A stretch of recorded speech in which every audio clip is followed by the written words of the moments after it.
Hi hello అండి అందరికీ welcome to my channel. నేను మీ సౌందర్య. నేను మీకు ఈరోజు చూపించబోయే రెసిపీ ఎగ్ మసాలా కర్రీ. అదేంటో చూద్దాము. ముందుగా అయితే మనము ఎగ్స్ బాయిల్ చేసుకోవాలి. అలా బాయిల్ చేసుకున్న ఎగ్స్కి ఇలా ఫోర్క్తో కానీ నైఫ్తో కానీ స్లిట్స్ లాగా మార్క్ చేసుకుంటే మసాలా బాగా పట్టుద్దండి. దానికి బాండీ పెట్టి ఆయిల్ వేసుకొని కొద్దిగా ఉప్పు పసుపు వేసి బాయిల్ చేసుకున్న ఎగ్స్ని ఫ్రై చేసుకోవాలి.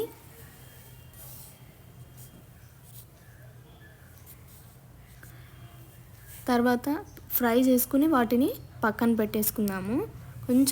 కొంచెం పసుపు ఉప్పు దానికి అంటుకుని కొంచెం అలాగా ఫ్రై చేసుకోవాలి. ఫ్రై చేసుకున్న ఎగ్స్ని పక్కన పెట్టేసుకోవాలి. ఇప్పుడైతే అదే బాండీలో కొద్దిగా ఆవాలు జీలకర్ర కరివేపాకు, ఇప్పుడు ఆనియన్స్ లైట్ బ్రౌన్ వచ్చేదాకా వేయించుకోవాలి. ఇప్పుడైతే మనం బిర్యానీ లీఫ్ చెక్క లవంగాలు ఫ్లేవర్ కోసం యాడ్ చేసుకోవాలండి. మనకు మంచి ఫ్లేవర్ ఇస్తుంది ఇది. ఇప్పుడైతే అల్లం వెల్లుల్లి బాదాం పేస్ట్, ఇది బాదాం యాడ్ చేస్తే చాలా బాగుంటుంది.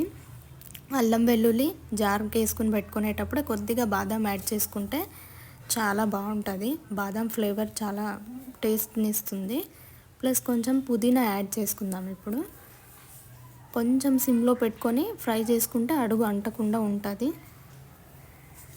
పుదీనా ఫ్లేవర్ కూడా చాలా బాగుంటుంది కర్రీస్కి. ఇప్పుడు టొమాటో ప్యూరీ యాడ్ చేద్దాం. అలాగే 1.5 టేబుల్ స్పూన్ సాల్ట్,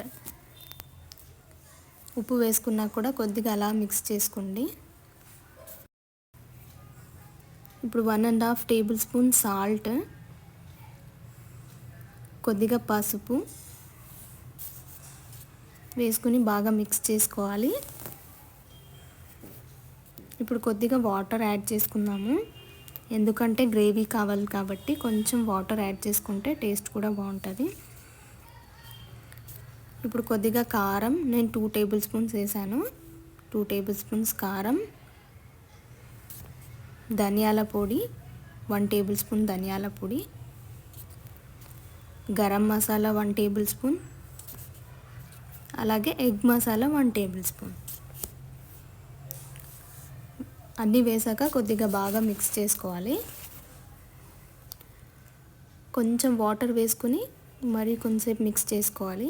కొంచెం గ్రేవీ ఎక్కువ ఉంటే రైస్లో కానీ రోటీలో కానీ చపాతీ పూరి వీటిలో గ్రేవీ కావాలి కాబట్టి కొంచెం వాటర్ యాడ్ చేసుకుంటే బాగుంటుంది.